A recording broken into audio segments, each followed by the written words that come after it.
따뜻한 감성, 차가운 이성, 정확한 분석이 함께합니다. 뜨거움과 따뜻함이 함께하는 시간. 신일의 출발 새 아침.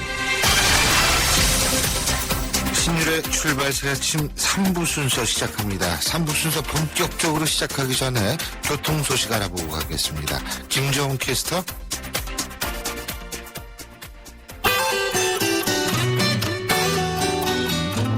출발새 아침 교통정보입니다. 출근길 고속도로 사고 소식이 이어지고 있는데요. 중부고속도로 하남 쪽으로 오창 부근 1차로에서 승용차 사고 처리 중에 있기 때문에 3km 구간 정체가 되고 있는데 특히 남이에서 모가, 곤지암에서 중부 3터널 사이는 안개가 끼어 있으니까 각별히 더욱 주의해서 이동을 하셔야겠습니다. 경부고속도로 부산 쪽으로는 한남부터 서초까지 다시 신갈에서 수원까지 정체가 되고 있고요. 청원 분기점 1, 2차로에 걸쳐서 화물차가 싣고 가던 적재물을 도로에 쏟은 사고가 발생했는데 1, 2차로 막고 처리 중에 있습니다. 반대 서울 쪽으로는 달래내부터 서초까지 밀리는 가운데 달래내 부근 5차로에서도 고장차 처리 작업을 하고 있습니다. 오늘 서울 외곽순환고속도로 교통량이 상당히 많은데요. 특히 일산에서 판교 가는 길 모두 앞에 19km 구간 밀리고 있고요. 판교에서 일산 쪽으로도 안양터널에서 조남, 장수에서 송내, 다시 노오지부터 김포요금소까지 11km 구간 제속도 내지 못합니다. 이 밖에 분당 수서로 이용해서 도심 진입하는데도 복정에서 탄천 사이로 차량 정체입니다. 출발 새 아침 교통정보였습니다.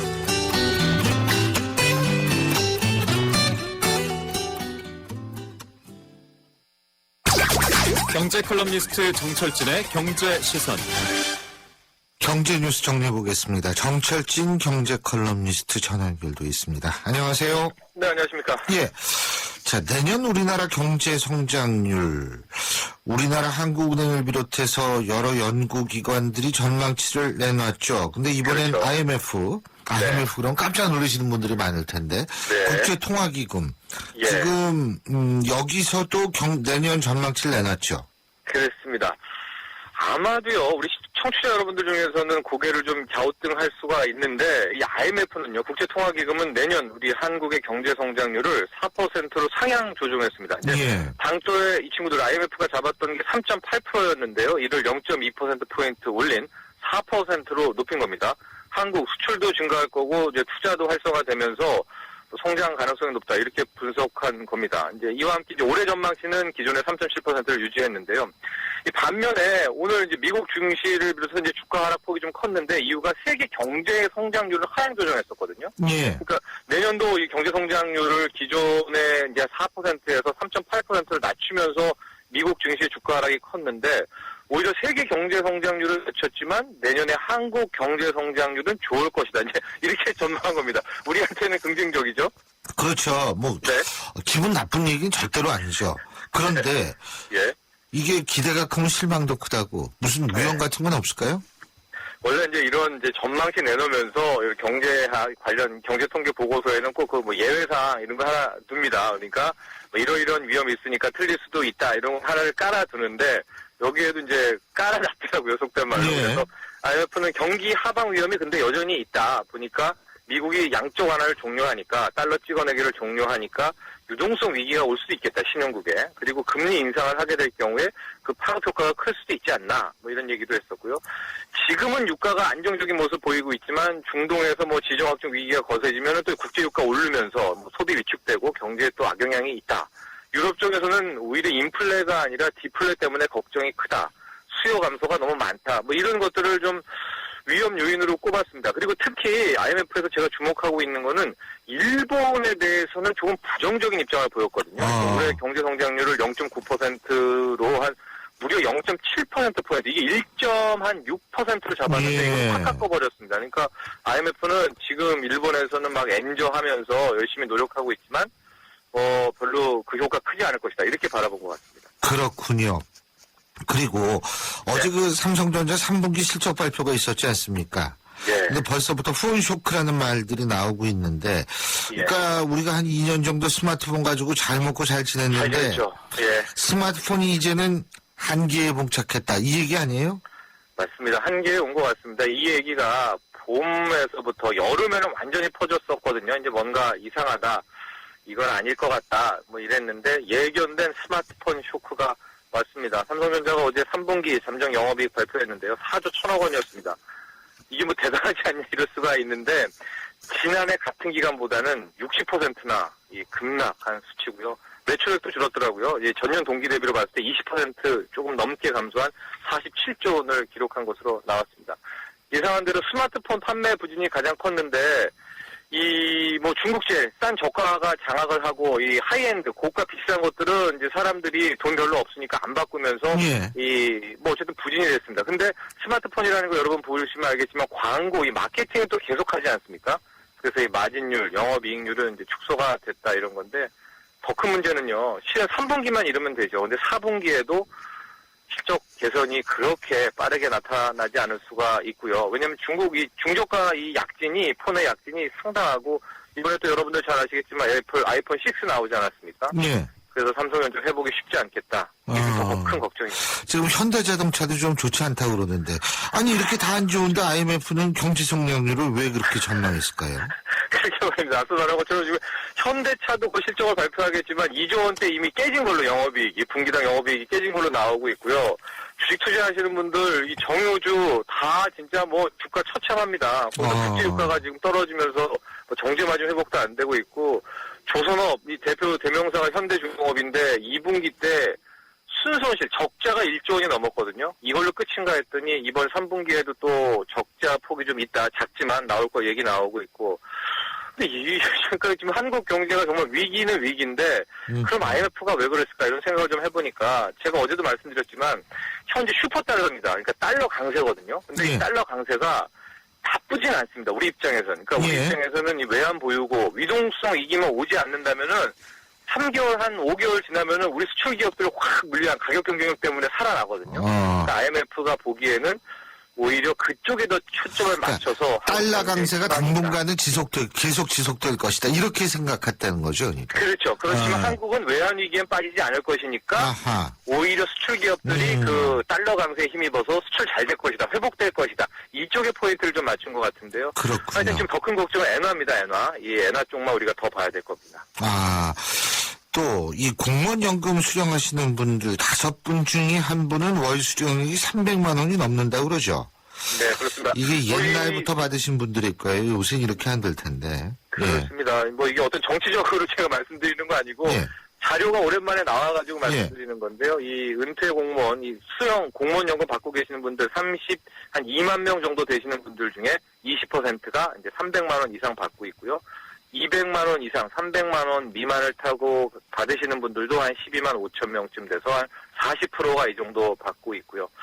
이제 상대적으로 국민연금의 최고 수령자의 수령액이 168만 원 정도거든요. 근데 이제 공무원 연금 중에서는 600만 원, 700만 원 받는 분들, 물론 소수지만 또 있고 해서 뭐 이런 면이 있다. 라는 얘기들이 이제 나옵니다. 예, 이런 자료들이 실은 공개가 잘 안 되는데 이번에는 납세자 연맹이 어떻게 구해가지고 발표를 했네요. 그런데 이제 지금 공무원 하시는 분들은 이 정도로 받지 못할 가능성이 높습니다. 이게. 그렇습니다. 하고 그동안에 조금씩 많이 개선이라고 그래야 되나요? 개혁이 좀 이루어져 왔거든요. 그렇기 때문에 어쨌든 이런 자료가 있고요. 하여간 그렇습니다. 공무원 연금 개혁. 잘 알겠습니다. 얘기죠. 오늘 말씀 여기까지 듣죠. 고맙습니다. 감사합니다. 지금까지 정철진의 경제시선 정철진 경제 컬럼니스트였습니다.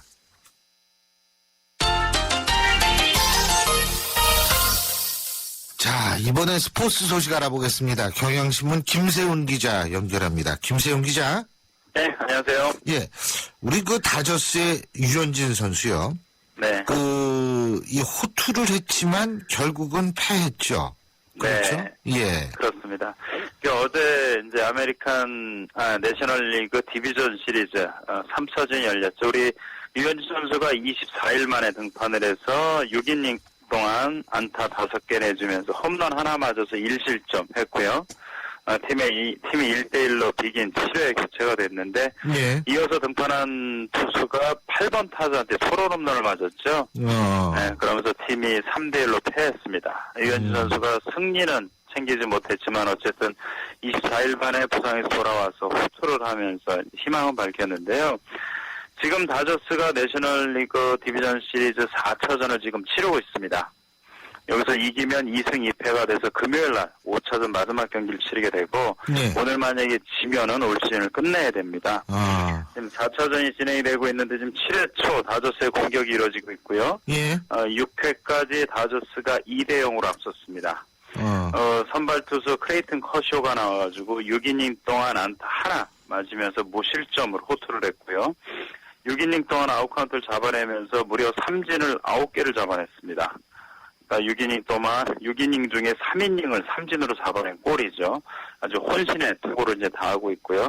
말씀드린 대로 오늘 다저스가 이기면 금요일 날 LA로 전기를 옮겨서 5차전 그때는 이제 뛰게 되는데 물론 선발 등판의 유현진은 어려울 것 같은데요. 팀이 그날 경기를 지면 마지막이니까 잭 그레인키가 나오고 뭐 모든 투수들 오늘 던진 투수 커쇼를 제외하고 모든 투수들이 5분 대기를 하겠죠. 예, 그렇군요. 그리고 우리 프로야구 말이에요. 어제 네. 그 경기 막판 극적인 승부가 많이 펼쳐졌다 그러죠? 네. 어제 LG하고 삼성하고 경기를 했는데요. LG가 8회 말까지 3대5로 뒤졌습니다. 근데 8회 말에 뭐 안타 치고 2루타도 때리고 해서요. 무려 6득점을 올렸어요. 아휴. 그러면서 이제 야구도 예. 그런 맛을 보는 거 아니에요? 예? 그렇습니다. 예. 3대5로 뒤지던 게 9대5로 역전승을 거뒀습니다. 아. LG가 8회 말에 아주 신바람을 냈고요.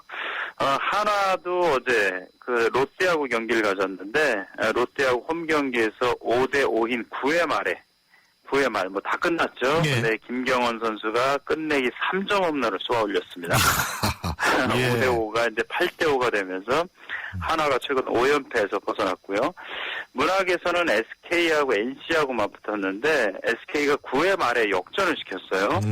0대1로 뒤진 9회 말에 선두 타자가 안타를 쳤고 이후에 조동화가 기습적인 스퀴즈로 1대1 동점을 만들었고요.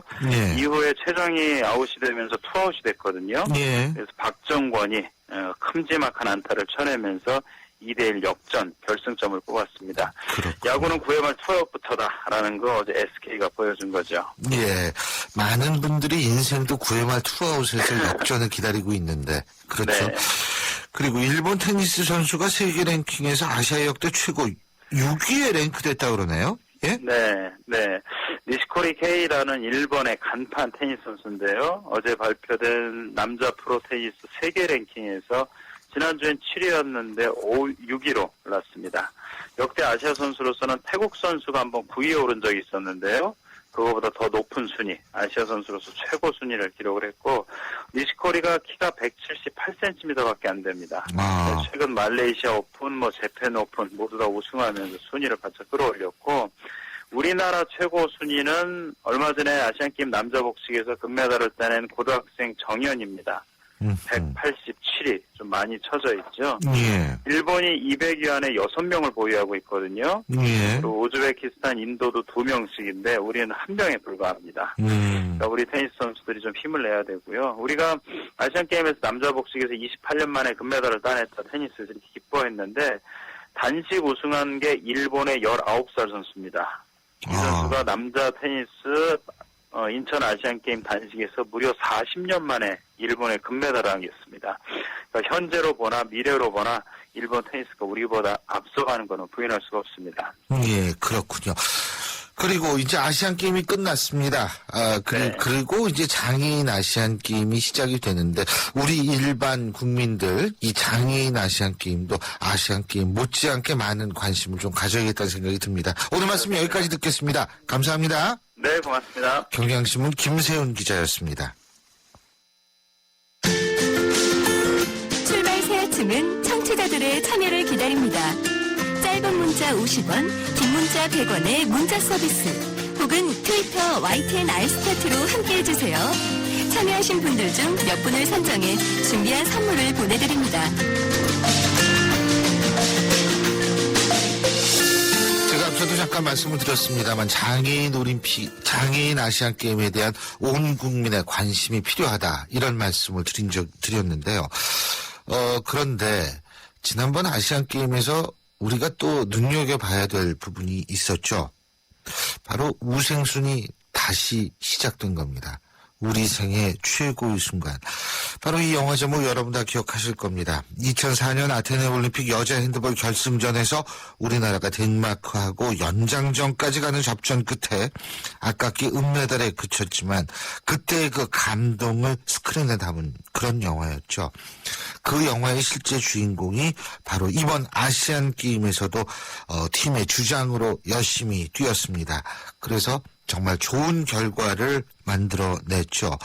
우생순 신화의 마지막 현역 멤버 우선희 선수 연결해서 그 당시의 영광 그리고 지금의 영광 직접 얘기 들어보겠습니다. 우선희 선수 나와 계시죠? 네, 안녕하세요. 안녕하세요. 우선입니다. 네. 제가 우리 우선희 선수 이렇게 보면은요, 마음이 다 든든해져요. 이게 왜 그러냐면, 굉장히 노련함도 엿보이고 하기 때문에 이 팀 전체에 있어서의 굉장한 심적 안정감을 주시는 분 같더라고요. 예? 아, 그렇게 보셨나요? 네, 감사합니다. 아이, 별 말씀을. 어떻게 좀 쉬시고 계세요?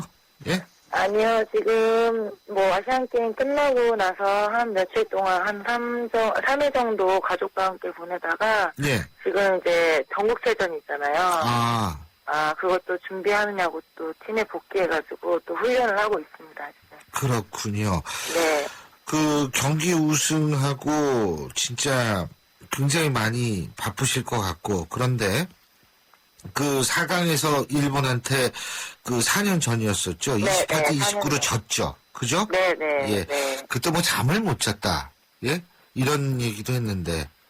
근데 이번에는 그 서력을 하셔가지고 아주 기분이 좋으실 것 같아요. 네, 4년 전에는 당연히 여자 핸드볼은 금메달이라고 다들 그렇게 하셨고, 저 또한 올 선수들도 다 그렇게 생각을 했었는데, 또 그것도 또 일본한테 져가지고 그 마음이 4년이 지금이 지났지만은 그때 이 가슴에 뭉쳐있던 응어리가 요번에 딱 가셨던 것 같아요. 네, 그렇죠. 네.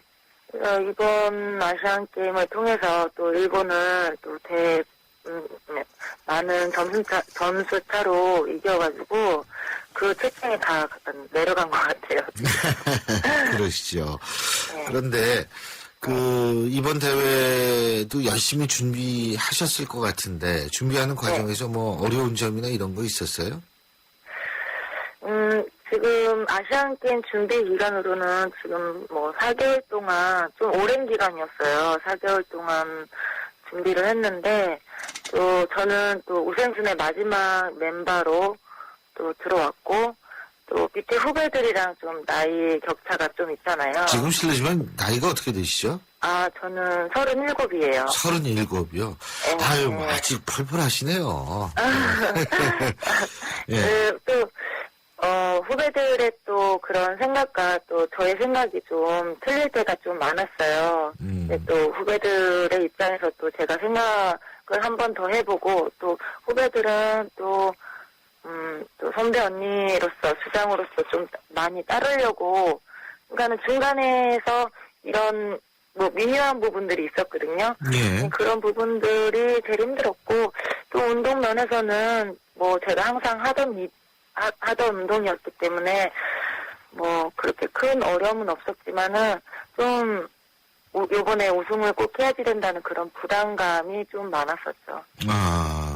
근데 그런 부담감이 사실 부담감 너무 가지면 잘 안 돼요, 일이 오히려. 예? 맞아요. 네. 근데도 요번에 아주 결과가 좋아서 기분이 좋은데 결혼은 하셨죠? 네, 지금 올해 10년 차. 10년 차. 네. 남편분의 외조는 잘 하십니까? 일단 제가 지금 결혼 10년까지 이렇게 운동할 수 있었던 거는 네. 남편의 외조가 아. 있었기 때문에 제가 지금까지 할 수 있었나 싶어요. 예. 근데 그 운동하시는 분들은 합숙 훈련도 하고 해외 원정도 가고 여러 가지로 떨어져 있는 시간이 많으실 것 같은데. 결혼은 10년 차지만은 진짜 실질적으로는 1년도 같이 안 산 것 같아요, 진짜로. 그렇군요.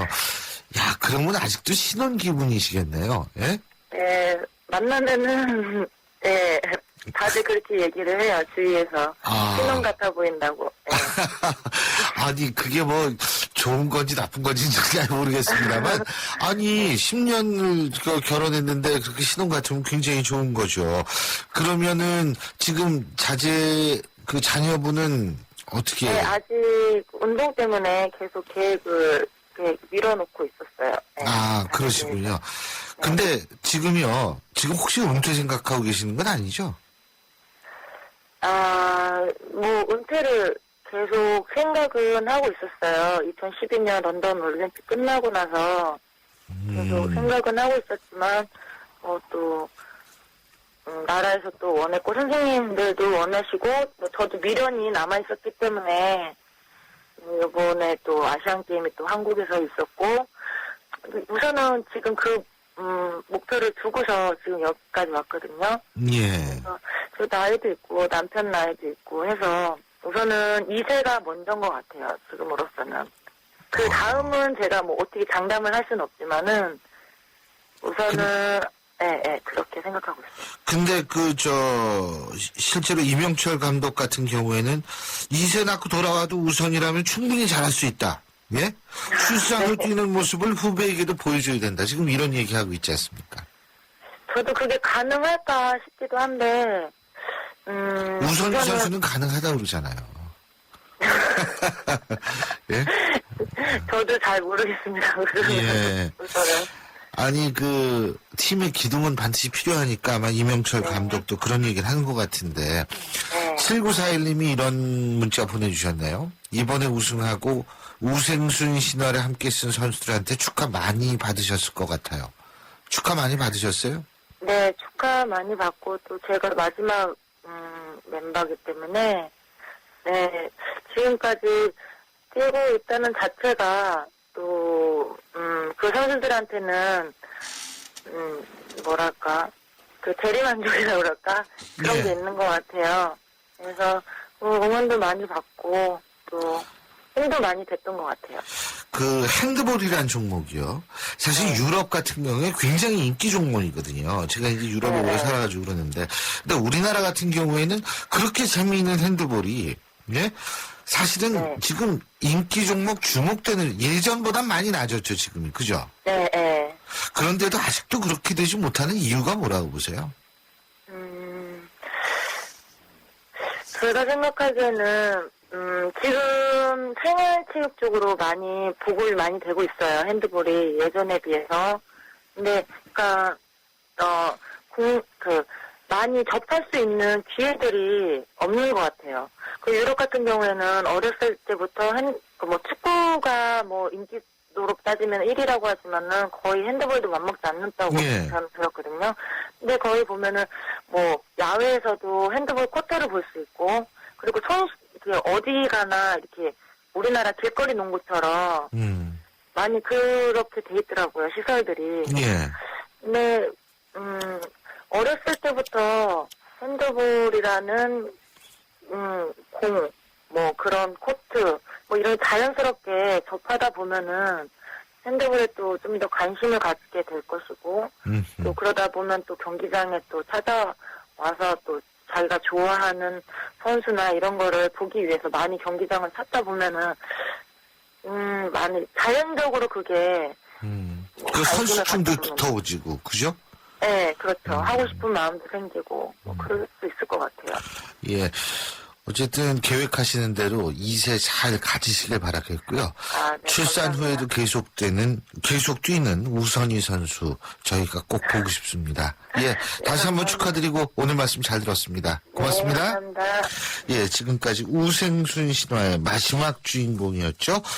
이번에 금메달을 딴 우리 여자 핸드볼 대표팀의 우선희 선수와의 인터뷰였습니다.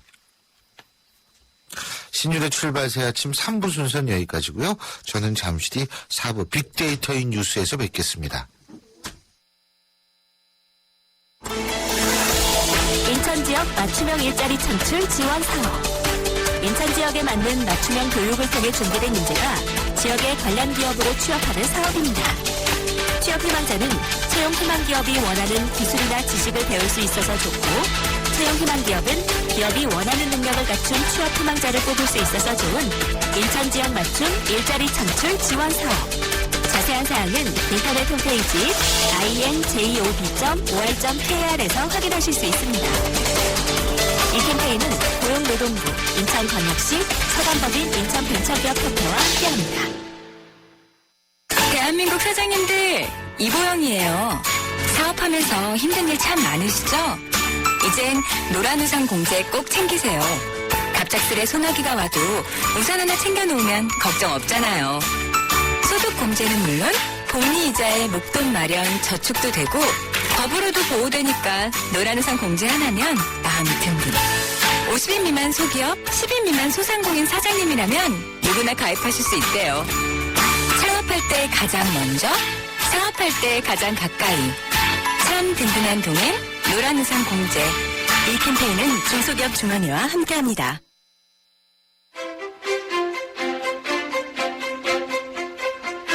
여러분은 지금 신율 교수가 진행하는 출발 새 아침을 듣고 계십니다. 매주 수요일 4부는 빅데이터로 뉴스를 분석해보는 빅데이터인 뉴스로 꾸며지고 있죠. 오늘도 스토리닷의 유승찬 대표 함께하겠습니다. 어서 오십시오. 네, 안녕하세요. 예. 요새는 여러 가지 화제가 많을 것 같지만 사실은 화제가 별로 없어요. 네, 그렇습니다. 국정감사에서 정치권 뉴스가 많을 것 같지만 오히려 가뭄인 게 국정감사 시즌이거든요. 그래서 참 저희도 그래도 그나마 살려주는 게 새정치민주연합의 원내대표 경선. 예? 네, 그렇죠. 이게 예. 그나마 살려주고 있어요. 원내대표 경선에다 좀 있으면 예, 다시 당대표 한번 경선. 저희로서는 새정치민주연합에 감사의 말씀을 드릴 수밖에 없어요. 워낙 뉴스가 없는데 그나마 그래도 원내대표 경선으로 이 정치권 얘기를 우리가 이어갈 수 있게 만들어주는데. 제가 교수님이 새정치연합 칭찬하는 거를 처음 듣는 것 같습니다. 아, 예, 가슴에서 우러나고 있습니다. 진짜 고마워요. 이렇게. 이게 조금 더 시끄러워지면 더 뉴스가 많이 나올 텐데. 예, 당장 근데 내일이죠. 예. 네. 이제 더 시끄러워지기도 힘들 것 같고. 근데요. 이거는 정치권 뉴스는 아니지만 북한의 왜 고위급 인사 전격 방문이요. 예, 예. 이거 SNS에서도 좀 화제가 됐습니까? 이게 사실 건국 이래 처음이거든요. 그렇죠. 세 명이 예. 한꺼번에 온 거. 그리고 이번 아시안 게임은 이제 운영상의 미숙 등으로 비판이 많았는데 맞아요. 마지막 날 깜짝 쇼가 살려주면서. 있었죠. 예, 그래서 아시안 게임 폐회직을 한 건지 그래서 북한 왔나? 고위급이 온 건지 그래서 왔나? 예. 뭐가 준지 잘 모르겠는데 약 한 4만 5천 건 정도가 언급이 됐어요. 언론에서 4만 5천 건. 이 뜨거운 관심을 보인 것에 비하면 그렇게 아주 많은 숫자라고 볼 수는 없는데요. 사람들이 일단 놀랬죠. 전격 방문에 대해서 놀라면서 이 팩트를 빠르게 전달하는 그러니까 이 사실을 퍼나르는 데 이제 집중을 했고요. 그리고 이 고위급 방한 이슈에 대한 인물 연관을 보면 1위가 김정은 국방위원장이었어요. 그러니까 고위급 3명이 동시에 방한을 했는데 네. 김정은은 도대체 어디 있는 거냐. 그렇죠. 이런 얘기들이 좀 많았고요. 2위는 이제 정상회담 기대감이 높아지면서 박근혜 대통령이 올랐고요. 그리고 김양건, 그다음에 그 4위는 고위급 방문 목적이 종북 세력 지원이라는 발언을 한 새누리당 한기호 의원. 예. 이제 구설수에 오른 거죠. 이어 김관진, 6.1제, 예. 최용해 등이 순위에 올랐습니다. 그렇군요. 종북 세력을 지원하기 위해서 이렇게 최고위급이 3명씩 올라요. 참, 시각이 독특합니다. 근데 중요한 것은 제가 볼 때는 지금 사실 좀 미스터리어스한, 그러니까 의문을 가질 만한 부분이 많기는 많아요. 이게 네. 한꺼번에 이렇게 3명이 와가지고 우리가 오히려 이 3명 다 오면 북한 권력 공백은 어떡하나 이 걱정할 정도로 한꺼번에 온 이유가 뭘까? 고작 남북 고위급 2차 회담 이제 재개를 위한 협상을 하자 이제일 하러 왔다? 사실 이건 아닌 것 같거든요. 글쎄요. 그래서 다양한 분석들이 나오고 있는 아까 또 여기 방송에서도 네, 맞습니다. 말씀드렸는데 그리고 사흘 만에 이제 또 NLL에서 교전도 있었고. 그렇죠. 그리고 유엔에서는 인권 문제를 갖고 기자간담회를 했어요, 북한이. 이례적으로. 그리고 보통 이렇게 고위급이 오면은요, 남북 관계가 진전될 수 있는 시그널이 도처에서 나오는데, 우리 정부는 5.24 조치의 해제는 북한의 선제적 조치 없이는 없다라는 원래 입장을 다시 한번 재확인하고, 네, 그랬죠. 예. 북한은 도발을 하고 있고, 서해상에서. 이게 그러니까 이것도 그 궁금증을 다 증폭시키고 있어요. 긍부정 연관은 어떻게 됩니까? 일단 이 교착 상태에 빠진 남북 관계 개선의 돌파구가 마련되지 않을까 하는 기대감들이 많이 표현됐고요. 예. 그래서 심리연관어 이 1, 2를 보면 기대하다, 뭐 좋은 일이다 이런 이제 얘기들이 많이 올라왔는데요. 전체적으로 긍정어 분포가 50.6%로 그 19.5%에 그친 부정어 분포를 압도했습니다. 그렇죠. 진짜 남북관계 개선을 위해서 들여왔다면 뭐 긍정적인 시그널이겠지만 이 부분에 대해서는 진짜 앞으로 좀 특히 이제 금요일이죠. 10월 10일이. 그렇죠. 네. 예. 10월 10일 날 어떻게 될 것인가 이거를 한번 우리가 지켜봐야 될 것 같아요. 네, 그렇습니다. 그날이 당창건 기념일인데 그리고 2일부터는 부산국제영화제 비프가 열리고 있는데 이 다이빙벨 논란 이게 또 뜨거운 모양이에요. 네, 뭐 그렇죠. 별로 좋은 논란은 아닌 것 같은데요. 그 일주일 동안 19회 부산국제영화제를 언급한 문서는 약 7만 3천 건 정도로 나타났는데 예. 2012년 같은 기간에 7만 5천 건, 그 2013년에 8만 5천 건 정도 뭐 거의 비슷한 수준이다. 예년 수준이다 이렇게 볼 수 있겠는데요. 올해는 영화 외적인 이슈가 좀 뜨겁습니다. 그러니까 다이빙벨이라고 뭐 청취자들이 다 아실 텐데. 그럼요. 이 다이빙벨을 이제 이상호 기자하고 다큐멘터리 감독 안혜룡 씨가 이제 연출을 해서 부산영화제 출품을 했는데 이 상영을 둘러싼 논란이 뜨겁습니다. 일단 뭐 서병수 부산시장이 상영에 반대한다는 입장을 밝혔고요. 그 이용관 집행위원장에 따르면 이 문화체육관광부에서 상영을 강행할 경우 예산 지원을 끊을 수 있다. 뭐 이런 연락을 해왔다고 해서 논란이 점점 증폭되고 있습니다. 근데요, 지금 일반인 유가족 측들은 그 부산 현지에 내려가서 시위를 하고 상영 반대를 지금 하고 있지 않습니까? 네, 그렇죠. 예. 그런데 물론 이제 영화라는 예술적 장르는 뭐 예술에 있어서의 표현의 자유도 존중이 돼야 되겠지만 분명히 이 영화는 특정 피해자와 연관이 돼 있는 거고 단원권 유가족 들은 아직 뭐 구체적인 입장이 없는 것 같지만 일반인 유가족들은 분명히 반대하고 있으면 사실 이런 피해자의 입장도 고려를 해야 되는 거 아닌가. 단순하게 자 영화는 관객의 몫이다. 영화에 대한 판단은 관객의 몫이다. 라고 얘기할 수 있기에는 조금 복잡하게 얽혀있는 것 아닌가라는 느낌은 받거든요. 네. 근데 뭐 영화제는 어쨌든 영화제를 고르는 영화제 프로그래머라고 있지 않습니까? 네. 여기 자율성이 최대한 존중되는 게 이제 물론 뭐 이제 관례고요. 그게 문화에서. 근데 이제 이게 네. 또 워낙 피해자들의 입장도 저는 그래서 어쨌든 뭐 지금 상영이 되고 있잖아요. 그죠? 네네. 연관한 부분은 어떻게 나타나고 있어요? 일단 뭐 부산 영화제 관련해서 압도적 1위는 다이빙벨로 나타나고 있고요. 그 다음에 뭐 영화 카트라고 이제 비정규직 문제를 다룬 영화가 있는데 네. 이 영화가 많이 언급되는 이유는 아마 여기에 그 아이돌 그룹 엑소가 출연한 것이 이제 화제가 된 것 같아요. 예. 아이돌 그룹. 예. 예. 아이돌 그룹 엑소가 이제 지금 아이돌 그룹 중에 가장 뜨거운데 그 팬덤 현상들이 좀 발휘된 것이 아닌가. 그래서 인물연관의 1위에는 박유천 씨 해무에 출연했죠. 그거 올랐고 2위에는 카트를 연출한 부지영 감독이 올랐는데 이것도 역시 그런 아이돌. 예, 영향이다. 이렇게 부지영 감독이 이렇게 유명한 감독은 아니지 않습니까? 그렇죠. 예. 그리고 그를 뒤를 이어 이제 서병수 부산시장, 이용관 집행위원장, 이상호 기자 등이 올라서 예, 부산 영화제가 영화 외적으로 달아오르고 있다는 것을 예, 방증하고 있습니다. 예. 이 다이빙벨 여기에 대한 여론은 어떻게 나오고 있어요? 일단 뭐 영화에 대한 사전 검열은 이 헌법재판소에서 위헌 판결을 두 차례에 걸쳐서 받았거든요. 그래서 네. 실제로 또 이제 일반 극장에서 상영되는 것과 영화제라는 특수한 공간에서 상영되는 것은 좀 달라요 또. 그러니까 영화제는 훨씬 더 관대하죠. 아, 그 당연하게 실험적인 그렇죠. 작품도 나올 그래서 수 뭐 있고. 사실 다이빙벨이 그 상영이 된다고 해서 사실은 이런 외적인 요인이 다이빙벨의 화제를 집중시킨 측면도 상당히 크다고 저는 보고 있어요. 예. 오히려 그냥 조용히 상영했으면 예.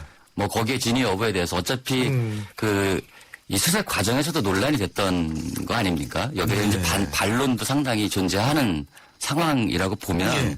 오히려 이것을 이슈화시킴으로써 더 큰 관심을 끈 게 아닌가 뭐 이런 생각이 들고요. 그래서 좀 비판적인 여론이 많습니다. 그러니까 어쨌든 영화 상영에 대해서 국가기관이나 예산을 볼모로 해서 간섭을 하는 것에 대한 반감은 좀 크고요. 그래서 올해가 19회거든요. 예. 저는 이제 혹독한 성인식을 치르고 있다. 부산 영화제가.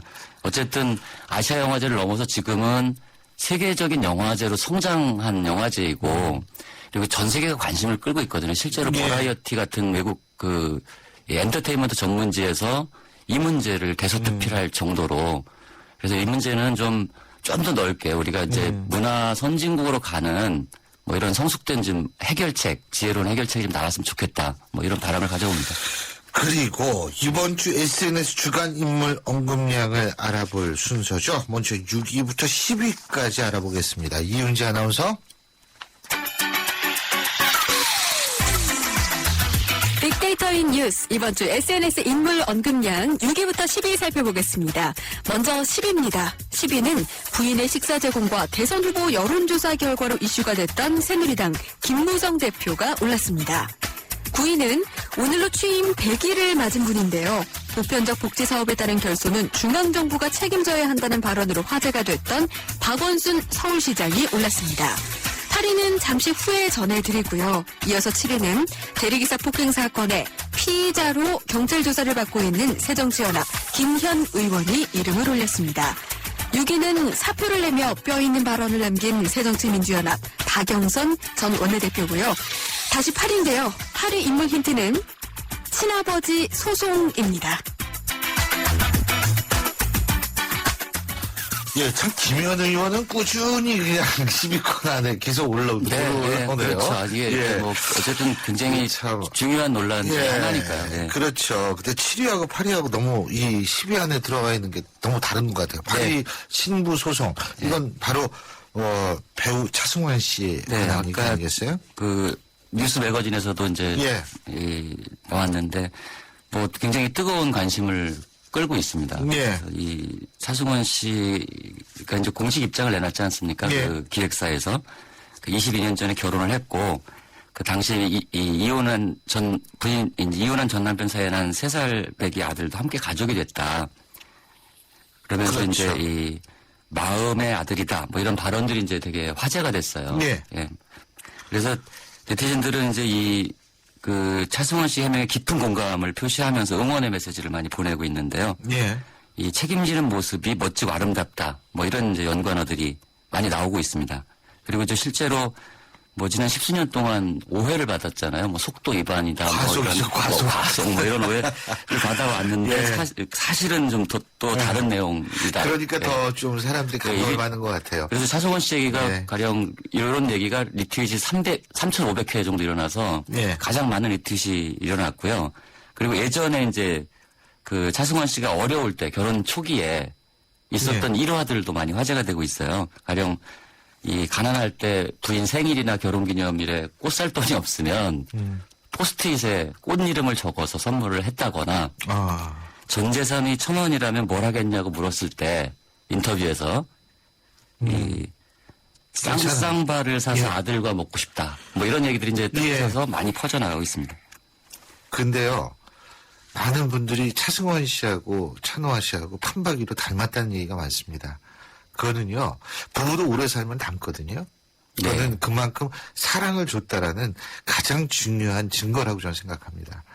그리고 저는 사실 이 부분 이거 알려주고 나가지고 정말 세상에 이렇게 또 훈훈한 일들이 많구나 이런 생각도 사실 들고요.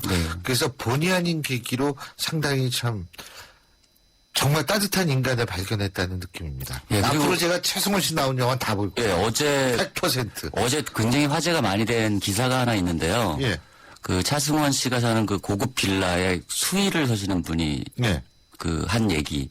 경비하시는 분이. 차승원 씨가 정말 인사를 한 번도 놓친 적이 없고 인사를 하고 그리고 또 때가 되면 명절 때나 이럴 때는 작은 선물이라도 꼭 챙겨주시고 뭐 이랬다는 얘기가 또 잔잔하게 퍼지고 있습니다. 한 군데 진실할 수 있는 사람은 당연히 다른 데에도 진실하겠죠. 근데 진짜로 저 이분이 나오는 영화는 다 볼 거예요, 이제. 그리고 물론 드라마도 포함해서입니다. 그리고 박원순 시장하고 김무성 대표 나란히 순위 오른 게 이제 새로운 건데 사실 이게 차기 대권 인물들 아니에요, 그죠? 네, 그렇습니다. 여론조사에서 또 이번 주에는 김무성 대표가 박원순 시장을 앞질러서 뭐 차기 대선 주자 선호도 여론조사죠. 앞질러서 또 화제가 되기도 했는데요. 둘 다 근데 뭐 긍정적인 뉴스는 아니었어요. 김무성 대표는 그 부인의 식사 대접과 뭐 이런 것들이 이제 문제가 돼서 언급량이 좀 늘어났고요. 박원순 시장은 지금 이 부가연동 뉴타운 문제를 환경운동단체가 그 정면 문제 제기를 하면서 서울의 허파가 뭐 무너졌다. 네. 그래서 본격 이 반대 행동에 나서겠다. 뭐 이런 얘기가 이 퍼지면서 좀 비판적인 여론으로 등화에 올랐습니다. 그렇군요. 자, 그럼 1위부터 5위까지 알아보죠. 이윤재 아나운서. 빅데이터인 뉴스 이어서 5위부터 1위 살펴보겠습니다. 먼저 5위는 지난주에도 서태지 씨보다 높은 순위를 기록하며 두 분에게 격세지감을 느끼게 했던 인물인데요. 서태지 씨 컴백 프로젝트에 참여 중인 아이유 씨가 5위를 기록했습니다. 4위는 박근혜 대통령의 리더십과 관련해 비교 분석으로 함께 언급되고 있는 고 노무현 전 대통령이 올랐고요. 3위는 세월호 특별법 협상과 관련해 패배를 인정한 새정치민주연합 문재인 의원이 올랐습니다. 2위는 소녀시대의 인기를 새삼 한 번 더 확인할 수 있었습니다. 패션 사업, 결혼 그리고 퇴출과 관련해 공식 입장을 밝힌 제시카 씨가 올랐습니다. 1위는 사이버 검열 문제, 북한 고위급 인사들의 깜짝 방문으로 높은 언급량을 보였던 박근혜 대통령입니다. 예, 지난주에도 마찬가지였죠. 이 네. 정치인이 아닌 사람들의 언급량. 이 많이 포진돼 있나요? 탑10 안에. 예? 이게 뭐 정치 소비량이 많이 줄어들었다 이렇게 이제 일단 볼 수 있고요. 예. 그 이번 주에 변함없이 1위에 오른 박근혜 대통령의 경우만 봐도 1위는 했지만 지난주 15만 건에서 10만 건으로 줄어들었어요. 언급량 자체가 큰 이거 폭으로. 보세요. 제가 아까 말씀드렸잖아요. 네, 글쎄. 도대체 정치 무슨 이슈를 다뤄야 되는데 이게 마땅한 게 네, 없어요. 그렇습니다. 이 정치 예. 이슈가 잘 소비가 안 되고 있어요. 예, 지금. 예, 그래서 예. 뭐 정치적 냉소도 많이 퍼져 있고 예. 사실 비수기 아닙니까? 선거가 네, 너무 오래 그렇죠. 남았고 예. 뭐 이런 것들이 이제 이 비정치 인물들이 순위에 대거 진입하게 되는 뭐 이런 계기가 됐다 이렇게 볼 수 있는데요. 지난주 10위였던 아이유가 5위로 그리고 지난주 8위였던 그 소녀시대 제시카가 이번 주엔 2위로 뛰어 올랐습니다. 예. 그렇군요. 그리고 이제 박근혜 그래도 대통령은 항상 1위는 1위예요. 네, 그렇습니다. 좋은 얘기든 나쁜 얘기든 간에. 특별한 경우를 빼고는. 예. 네. 그렇죠. 예.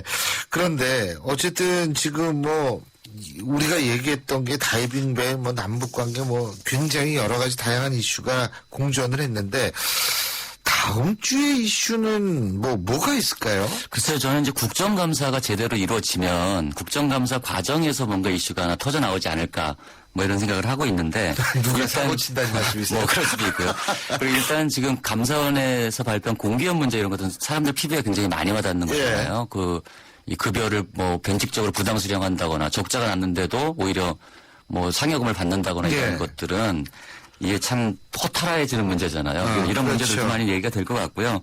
그리고 담배값 인상 문제는 여전히 뜨거운. 그게 이제 감자. 진짜 피부에 와닿는 문제죠, 일 사실. 거고. 우리 같은 아저씨들 입장에서 보면. 그리고 이제 법사위에서 지금 문제가 되고 있는 그 사이버 검열 문제. 예. 그게 지금 뭐 독일 메신저 업체로 많은 이동, 150만 명 정도 이동했다고 얘기하는데, 텔레그램이요. 예. 뭐 이런 문제들도 얘기가 될 거고, 그리고 아까 말씀하셨던 예. 새정치연합 원내대표 선거, 뭐 이런 것들이 화제가 될 전망입니다. 알겠습니다. 오늘 말씀은 여기까지 듣겠습니다. 고맙습니다. 네, 고맙습니다. 예, 지금까지 스토리닷의 유승찬 대표였습니다. 수요일 날 보내드린 신율의 출발새 아침 이제 마칠 시간이 됐는데요. 오늘 프로그램 서두에 여러분한테 말씀을 드렸죠. 내일은 휴일입니다. 한글날 휴일인데요. 여러분 휴일 잘 보내시기 바라겠고요. 저는 금요일 아침 7시 10분에 여러분 다시 찾아뵙겠습니다. 수요일 같은 금요일 잘 보내시기 바라겠습니다. 지금까지 신율이었습니다. 고맙습니다.